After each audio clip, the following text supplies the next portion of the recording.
నిజం గెలవాలి కార్యక్రమంలో భాగంగా మంత్రాలయం నియోజకవర్గంలో మంగళవారం టీడీపీ జాతీయ అధ్యక్షులు నారా చంద్రబాబు నాయుడు సతీమణి నారా భువనేశ్వరి పర్యటించారు.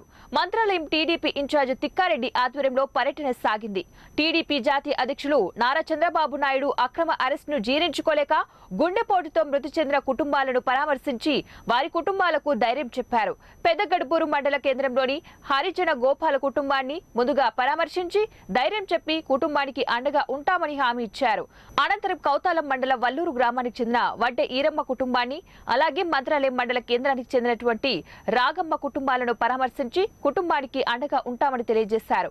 అనంతరం ఒక్కొక్కరికి 3 లక్షల రూపాయల చెక్ను అందజేశారు. ఈ కార్యక్రమంలో నియోజకవర్గంలోని టీడీపీ నాయకులు, కార్యకర్తలు భారీ సంఖ్యలో తరలివచ్చారు. ఆయా గ్రామాలకు వెళ్తున్నప్పుడు అడుగడుగున టీడీపీ శ్రేణులు జై చంద్రబాబు, జై లోకేష్, జై భువనేశ్వరమ్మ అంటూ నినాదాలు చేశారు. అంటే చాలా అభిమానము. ఇంతకు ముందు మనకి పన్నుమూతులు గుర్తి చంద్రబాబు నాయుడు ఇచ్చినాడు. మాకు ఇంటి స్థలం గుర్తే, మాకు ఇల్లు గుర్తే కట్టించినాడు. మాకు 2 ఇండ్లు కట్టించినాడు. మరి ఆ మీద మాకు సీసీ రోడ్లు వేసినాడు. మాకు పనిమూటలు ఇచ్చినాడు. 2009లో మనం చంద్రబాబు నాయుడు హైదరాబాద్ పోయి కలిసి వచ్చినాము. ಮತ್ತು ఆదరణలో గుట్టే పాదయాత్రలు పెట్టినప్పుడు గుట్టే కలిసి వచ్చినాము. చంద్రబాబు నాయుడు అంటే చాలా అభిమానం మనకి. భార్య